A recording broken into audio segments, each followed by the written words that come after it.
နော်ဒီလိုဆွဲကြိုးလေးကိုမှအဆက်လေးတွေပြပြီဟိုတန်တော့3သိန်းနဲ့6တောင်းနဲ့မေးပေး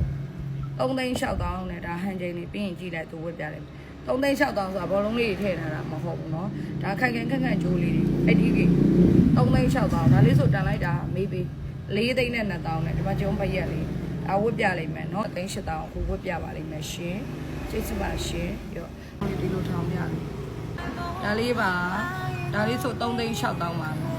ဒီမှာလေးအားလိုက်တာပလင်းလေးနဲ့အယောင်လာတော့ပါ9သိန်း8တောင်းဖို့ပါနော်9သိန်း8တောင်းဖို့ပါโอเคဒီမှာဘက်ကိုပြလာကဲဒီမှာအထိုးကျိုးလေးမင်းနေတဲ့သူများအတွက်အလွတ်ရလားဆိုတော့အလွတ်ရပါတယ်အတိကမသက်ပါတာထည့်ကျင်လို့ထည့်ထားတာပေါ့နော်ဒါလေးက4သိန်းကျော်ပါโอเค